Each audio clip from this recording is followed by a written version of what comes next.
Montreuil, c'est notre focus de la semaine, un reportage d'Alexandra Marie et de Mathieu Caillot.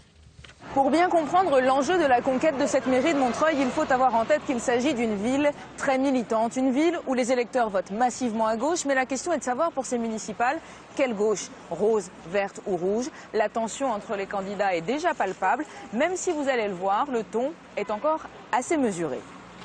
Il fut maire de Montreuil pendant 24 ans. Battu en 2008, Jean-Pierre Brard part seul, sans le front de gauche et mobilise ses derniers soutiens. Chacun est prévenu ici que pendant 6 mois, personne ne dort. À 65 ans, le maire du passé se présente comme un candidat de l'avenir. Le 109 coule à flot ici, mais pas n'importe comment. Le gros de l'équipe, c'est 25-39 ans. Pensez-vous qu'il y a quand même dans cette candidature un goût de revanche? Ah non, pas du tout. Il peut exister une revanche des idées. Oh ben, la revanche des idées, encore faut-il avoir des idées en face. Nous en avons et nous les portons. En réalité, la bataille des idées est déjà lancée depuis des mois. Mouvements sociaux, luttes culturelles et politiques, notamment autour du cinéma municipal, cristallisent les tensions à gauche. Rencontre avec la maire écologiste, Dominique Voynet. Malgré les critiques sur la gouvernance de ce premier mandat, elle maintient le cap. Visite du nouveau centre-ville de Montreuil, un projet lancé à l'époque de son prédécesseur et sorti de terre sous sa mandature.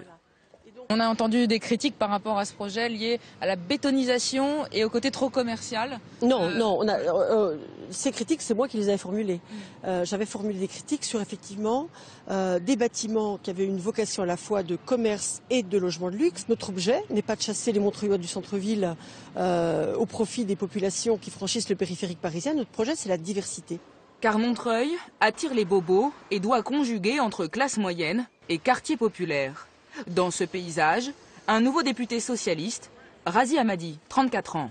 Faut réserver ou pas ? Lui aussi se réserve une place dans cette guerre des gauches, qui n'en est pas une, d'après son interprétation. Je suis le seul qui est capable de travailler avec l'ensemble de la gauche à Montreuil. Y compris avec Madame Voynet. Y compris avec les soutiens de Madame Voynet, y compris avec elle-même si elle souhaite rejoindre une équipe et qu'elle souhaite nous rejoindre si nous sommes en tête au soir du premier tour, mais y compris avec l'ancien maire et ses soutiens.